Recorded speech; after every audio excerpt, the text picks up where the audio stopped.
Hey guys, gonna wait just 30 seconds here till the top of the hour. Hopefully, we get a few more people on. I'm gonna review my cash pool players for tomorrow. I'm gonna talk about the odds. They haven't really moved a lot since our video earlier, and then we can talk about some GPP stacks as well, which I think are a little bit actually harder to get to. Pairing it up with different teams tomorrow, just due to the pricing. Like I said, if you did get a chance to listen or watch our video or breakdown video earlier with Kelsey and we did kind of point out some of those pricing errors that we felt like um, are usually there for the underdogs, and they were almost overpriced to the point that it doesn't make a lot of sense to even try to leverage play with the GPP. So all right, let's get after it. Like I said, put your comments and questions in the chat. That'd be awesome. We will kind of go through the different starting point. I'm pretty locked in on four guys. I'm probably even close to five, and it's just kind of deciding, a 1v1 and a captain spot. Some of you may be, falling on a similar build.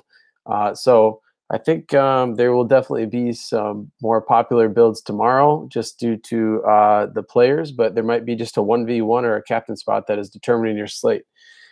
So first, the odds, we still have Vitality at a minus 145 favorite over NIP, which again, it's not really that heavy of a favorite.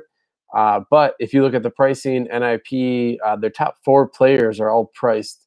Their top three, are all priced in the 8,000 range, which feels like it's too expensive for a team that's an underdog and a team with a new player. Lecro being their IGL, kind of the brains behind their operation. The team didn't really like where they were going with him. So he has been put on the bench. He is inactive. And bring in Hampus from Gamer Legion. He's 6,800. He's definitely viable.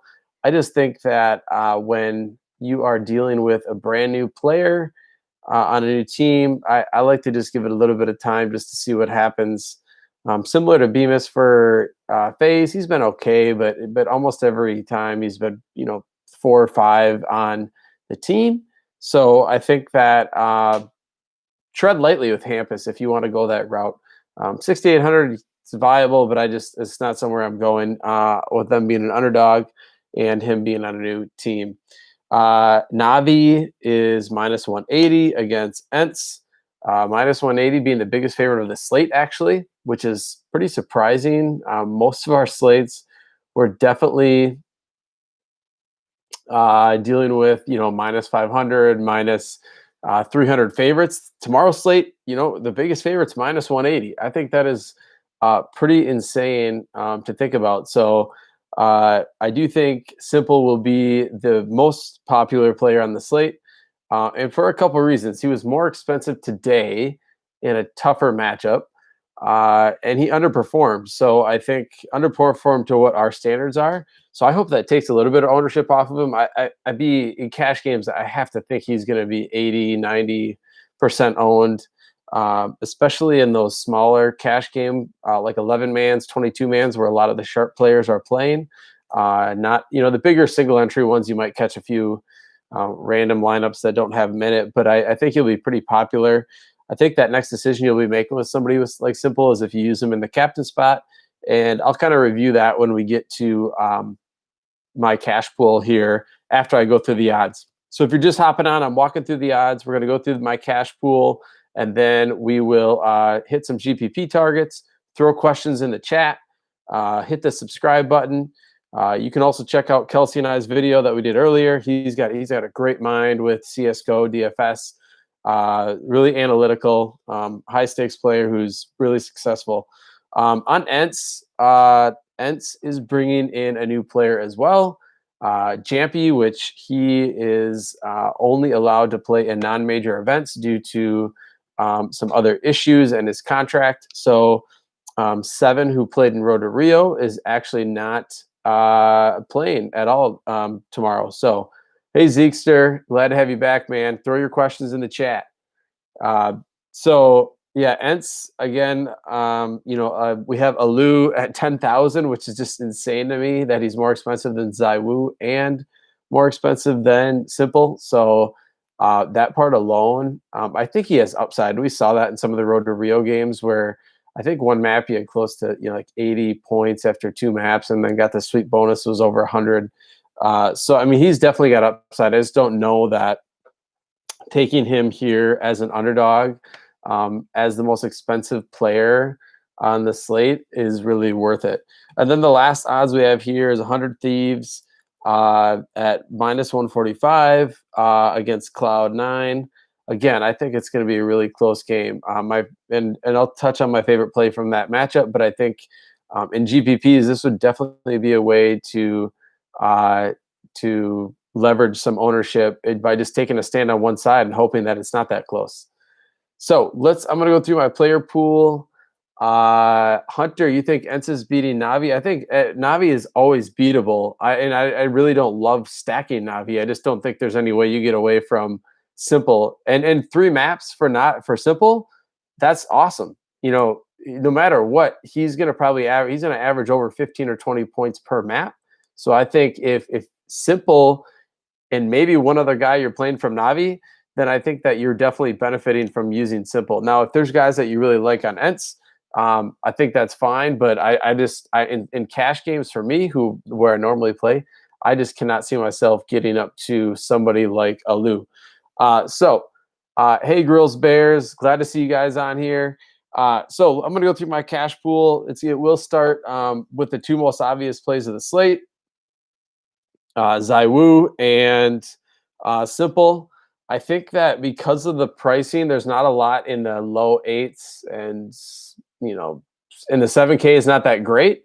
So I don't really know why you wouldn't prioritize those two on a slate like this. If they both were 10K, I think you might have to make a stance on take one of them and not the other. But I think, like I said, Simple's price is cheaper than yesterday. I think his ceiling is higher than Zaiwu's, but I think they both are awesome plays on the slate tomorrow. So Simple and Zaiwu are my two first guys in. And my third player in my cash game pool here is JKS for 100 Thieves. 100 Thieves is the favorite. Even if they weren't the favorite, it was even flip-flop the other way and it was really close, he still would be my favorite play from that game. I'm not really sure why Gratisfaction continues to get priced higher than JKS because he's not really performing any better, and long-term numbers certainly suggest that JKS is the better player. Then we go down to Electronic, who I think will be ultra chalky as well tomorrow. He was 40% owned today on the main slate. They weren't on the late slate. He was 40% owned in the big GPP, and Simple was 70% owned. I expect both of those ownerships to be higher tomorrow. As crazy as that might seem, and in cash games even higher. I think Electronic is somebody that you could consider using in captain. I think he's a little bit riskier. I think when I'm trying to decide captain and who I'm upgrading or downgrading in that other position, I think you do have to figure into their raw floor projection and what is their actual ceiling. So I think Electronics floor games is too much of a risk to put in the captain spot. Even though he played phenomenal today, he is clearly the second best player on the team. But there is cases where Simple is the only one with a positive kill to death ratio. And I think in the last month that was the case for them. They didn't play very well. And obviously if they're not playing very well, then and Simple can still do his thing, that the rest of the team is definitely going to be negative. So Electronic, I think, will be a super chalky cash play because his price didn't increase and the matchup got better theoretically. So I think he's certainly in play. And then I am looking at Jay Keem for 100 Thieves as another 100 Thieves play. I also do like OC. I think I like him a little bit more than Floppy. I always think they project out really close, and I think typically DraftKings just adjust the price based on who performed better the last game. So the fact that you're getting a discount on someone like OC at 7,200 in what should be a really competitive game, I think that you're getting a steal there with him. So Zeekster, your thoughts on Jampy?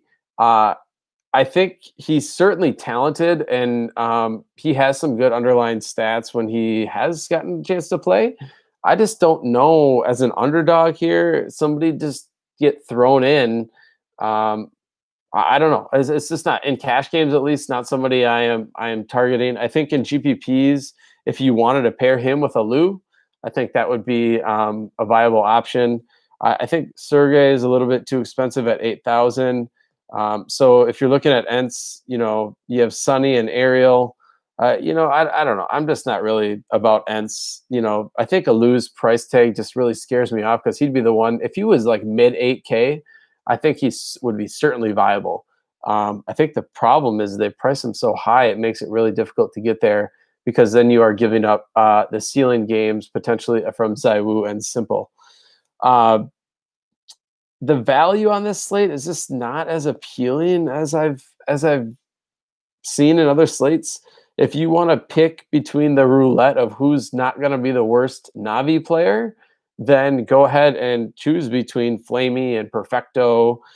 If you want to go to Vitality and do the same thing, who's not going to be the worst player on the slate, and then hope that they sweep, you can go through RPK and Masuda and Apex. The only other player I have any sort of confidence in for Vitality would be Shocks. And still, that is a little bit of a stretch. He played pretty well at the end of Road to Rio, but it's not somebody that I am actively targeting right now. I think he's a decent one-off, actually, of Electronic, especially in single entry GPPs or like a 3 max, that if you had a build that you just pivoted from Electronic to Shocks, I think that might definitely, it would give you an ownership edge because I think he'll be quite lower owned compared to Electronic. In GPPs, I think if you just faded Zaiwu completely and you took Plopsky and probably Knock, I like there, and just kind of went against Vitality there, I think that would be probably one of my more enticing GPP options. Would be maybe pairing NIP, and then you could use Simple as a one-off and then stack like either 100 Thieves or C9. And C9 is always, I think, a stackable team because Floppy, OC, and then it just kind of rotates between Sonic and Modem, who plays better. I think Sonic's been maybe playing a little bit better most recently, but they both are relatively volatile, but also have some upside. So I think that would be a GPP option. Would be using NIP, Plopsky for sure, and Knock. Just remember when Vitality and NIP just played recently, they literally went overtime in all 3 maps. So Vitality did squeak it out. Plopsky, I think, was the worst or second worst player on the server, but I don't think that is something that you just put too much stock into because his long-term form is a lot better than that. And just know that Vitality is a DFS-friendly opponent because, and similar to Navi, they can be too. So, I mean, Hunter, you liking Ents, that's totally fine with me. I'm not all about Navi winning here. I'm all about Simple playing really well, and I think that he's underpriced. So I wouldn't even stack 3 Navi. I'm likely only going to go to Electronic just because I think I'm going to eat the chalk in cash, and I think he is a decent play there, especially as a favorite. But there's definitely not overconfidence here in a team like Navi or Vitality, that's what kind of makes tomorrow a little bit interesting. I've seen some people already tweeting out like, "Wow, I just don't know how to build for tomorrow," because I think there is a lot of options. So I'm just going to kind of take you into what I'm thinking for cash. Like I said, my main guys that are in my core plays are Simple, Zaiwu, JKS, and then likely moving down to J Keem is kind of where I'm at. And then now I'm kind of deciding. So if I use JKS at captain, I can get OC as my kind of my one-off. So I'd be running a 2-2-1-1, which I don't love running the 1-1 necessarily all the time because they just negatively correlate. You're not really like cheering for one team to win. You're just focused on your player, hoping they don't kill each other. But I think that If I use JKS at captain, then I get OC as my final player. And if I move it the other way, where I potentially go something like Zaiwu or Simple as your captain, then you are looking down more into um, potentially Shocks or Sonic or Modem. So I think if you want to use one of them as your third one in, that's kind of where you got to make the decision. So when I'm trying to compare, if let's say I have JKS versus Simple at captain, and then I have someone like OC versus Modem in my last spot, essentially I need Simple to outscore JKS. Say he outscores him by 30. Do I think OC? Do I think Modem could keep a 15-point gap, or hold that 15 points against OC? If I think OC is going to outscore Modem by more than 15, then I think it gets really risky putting somebody super expensive at captain. But I think Simple is just an exception here because of his high floor and high ceiling. I mean, he's got 100-point potential every time he logs onto the server. So I think that does really play into it. So right now I am leaning a Simple captain cash lineup, or Zaiwu. Both of them are viable. I just think Simple is just a little bit safer with a little bit more upside. So I think I do prefer him slightly in this scenario, but I will be playing both in cash games. So that's kind of where I'm at. Any other questions you guys have for me? Throw them in the chat. Someone like Hampus and Champy, I in cash games normally I just take a wait and see approach on that. I did actually play some Bemis just because he was so cheap and they were big enough favorites, even though they didn't sweep when I wanted them to.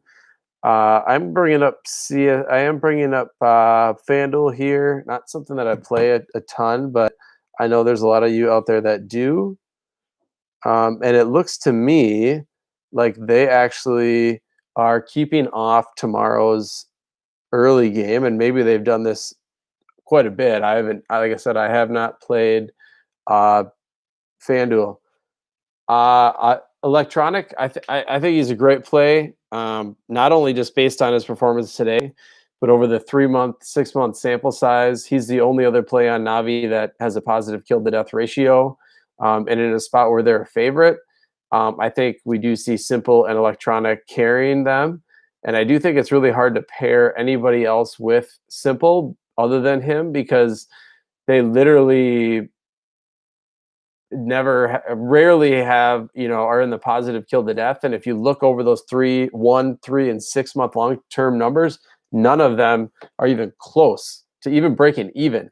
And that's a lot to do with Simple's play. He's taking a team share of those kills, a majority of those kills.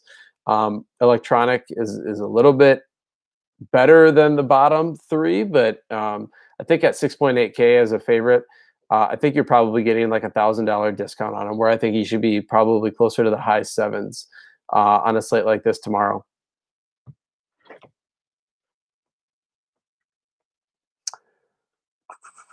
So tomorrow's slate on FanDuel, Simple is the most expensive, which I think is more appropriate than how he's priced on DraftKings.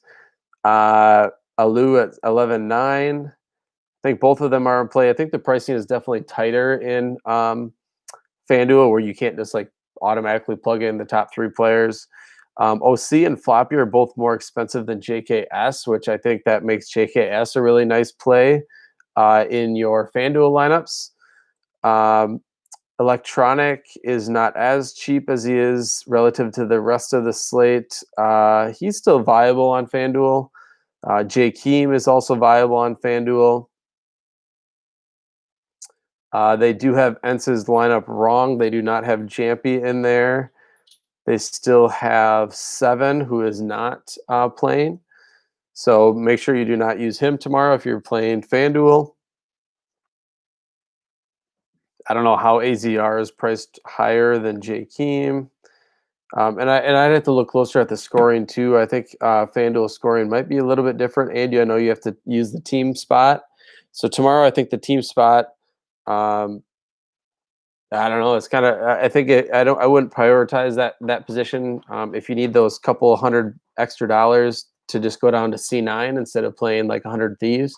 Even though 100 Thieves is the favorite, I think that's viable because it should be a close game and it can go either way. So, yeah, that's kind of where I'm at, guys. Glad you guys that are here showed up. I'm going to hopefully try to get on as often as possible. And then once we get the other sports, we'll be diving into some other things too. Like I said, if you can give us a subscribe, throw us a like. Those things all go a long ways, and we greatly appreciate that. And like I said, if you didn't get a chance to check out our video from earlier today, Kelsey and I broke down the 3-game slate. He's got a lot of really good insight on how he builds, and he is a great CS:GO DFS player, high stakes cash player. So thanks, Zeekster. If there's any other questions, I'll hang out here for like another minute, see if anyone else has any other questions. Otherwise, I hope to see some of you guys in our Discord channel at fsidfs.com. It is completely free. Just go to our site, click on Free Quarantine Month, get into our channel, reach out to me on Twitter, and I can get you hooked up as well.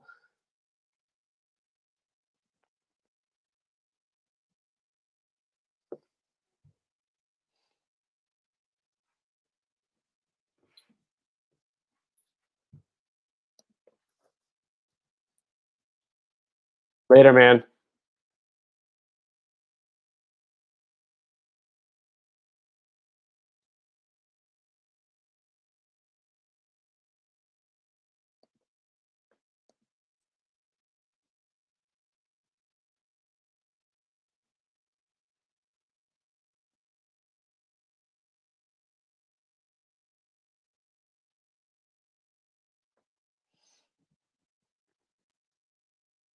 All right, guys, I'm going to sign off. Thanks for hanging out.